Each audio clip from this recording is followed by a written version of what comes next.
Pernah nggak sih ngerasa gini, Anda udah siap banget ngegas, pengen capai sesuatu gitu ya. Tapi kok rasanya ada kaki lain yang nginjek rem kuat banget. Kayak ada yang nahan gitu. Dan seringnya yang nahan itu ya ada di kepala kita sendiri.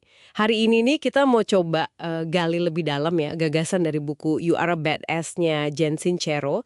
Kita fokus ke gimana sih keyakinan-keyakinan tersembunyi yang mungkin kita nggak sadar sama sekali. Itu ngebentuk hidup kita sehari-hari. Betul, betul.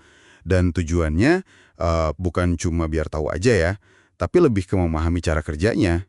Siapa tahu bisa dapat aha moment gitu, tentang seberapa kuat pikiran kita. Dan gimana kesadaran itu, ya itu langkah pertamanya buat bikin perubahan. Kita lihat deh, cerita lama tentang diri kita, jangan-jangan emang perlu ditulis ulang. Oke, oke, siap. Mari kita bedah dari akarnya dulu ya. Buku ini kan bilang ada dua pemain utama nih di kepala, pikiran sadar sama bawah sadar.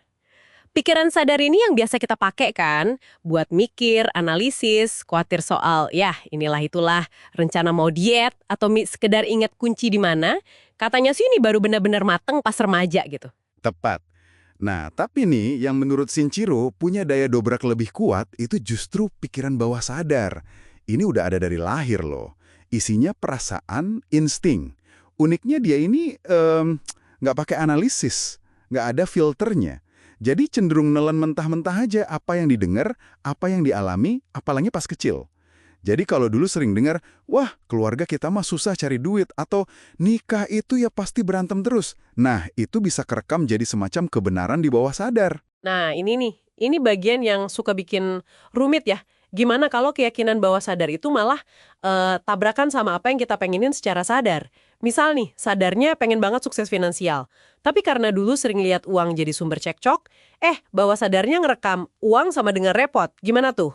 Nah, disitulah sering banget terjadi sabotase diri tanpa kita sadari. Keinginan sadar kita buat maju, kayak dihalangin sama program otomatis dari bawah sadar tadi.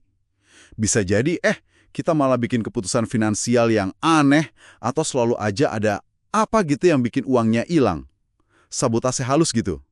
Buku ini juga kasih contoh lain, misalnya pengen banget punya pasangan, tapi karena ada luka lama, bawah sadarnya takut dekat sama orang.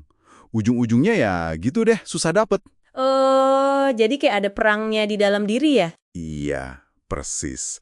Atau pengen kurus, pengen sehat, tapi bawah sadarnya ngerasa butuh tameng lemak buat ngelindungin diri. Kata Sincero sih, realita kita itu seringkali ya cerminan langsung keyakinan-keyakinan ini. Mau disadari atau enggak? Wah, jadi kayak kita ini kejebak sama program lama gitu dong ya. Sincero kan punya analogi bagus soal ini, yang burung nabrak jendela itu. Ah iya, analogi itu bagus banget. Burung lihat langit di luar jendela, pengen ke sana, tapi dia fokusnya nabrakin diri ke kaca terus. Padahal mungkin di sebelahnya ada pintu kebuka lebar. Kita sering kayak gitu katanya. Udah kepaku sama cerita di kepala kita, mana mungkin saya bisa. Modalnya nggak ada, emang udah nasib kali ya. Jadi nggak ngelihat pintu lain, solusi lain. Jadi ini intinya kekuatan fokus ya, kemana perhatian kita, ke situ juga hasilnya ngikut gitu. Persis, persis. Coba deh latihan gampang yang dia saranin. Lihat sekeliling sekarang, coba perhatiin semua benda warna, katakanlah biru. Fokus ke biru ya. Udah? Oke, sekarang tutup mata. Coba sebutin semua benda warna hijau yang tadi kelihatan. Susah kan? Iya juga ya. Nggak kepikiran tadi ijonya apa aja. Nah, karena fokusnya tadi ke biru. Sama kayak hidup. Kalau fokus kita cuma ke masalah, ke nggak bisanya, ya kita jadi buta sama peluang, sama kekuatan yang sebenarnya ada. Realita, kayaknya emang ngikutin fokus kita loh. Oke, paham. Jadi, kalau kita ngerasa stuck nih, atau kok hasilnya gini-gini aja, langkah paling awal itu justru nengok ke dalam diri ya. Sadar dulu, cerita apa sih yang lagi muter di kepala kita ini? Kesadaran itu kuncinya, kata Sincero. Sadar sama pola pikir, sama keyakinan bawah sadar yang jangan-jangan malah ngerem kita. Coba deh perhatiin, cerita apa yang sering diulang-ulang di kepala. Saya emang orangnya pelupa. Saya nggak pintar ngomong depan umum. Saya selalu apes kalau soal uang. Nah, ngenalin cerita-cerita ini itu langkah pertamanya. Tapi kalau udah sadar, Terus gimana? Cukup tahu aja gitu? Apa ada solusi yang ditawarin di buku ini? Nah, kesadaran itu baru pembuka pintu. Setelah sadar, kita jadi punya pilihan. Kita bisa mulai nanya ke diri sendiri. Cerita lama ini beneran fakta? Atau cuma keyakinan aja nih?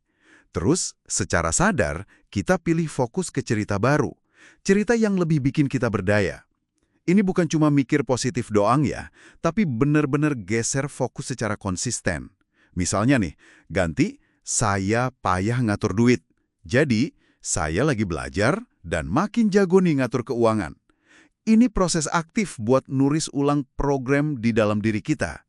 Oke, jadi kalau kita rangkum nih ya dari penelusuran kita, pikiran bawah sadar itu punya pengaruh gede banget, seringnya kita nggak ngeh, terus fokus kita itu aktif ngebentuk apa yang kita alami, dan langkah paling penting buat berubah itu ya sadar dulu sama cerita-cerita internal kita. Betul banget. Dan ini mungkin ninggalin satu pertanyaan penting ya buat direnungkan sama Anda di rumah.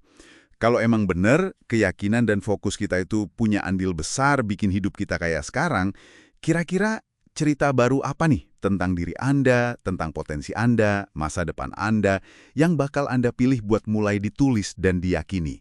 Mulai hari ini. Wah, dalam banget pertanyaannya, sesuatu buat kita pikirin ya. Oke deh, terima kasih banyak udah nyimak penelusuran kita kali ini, sampai ketemu lagi.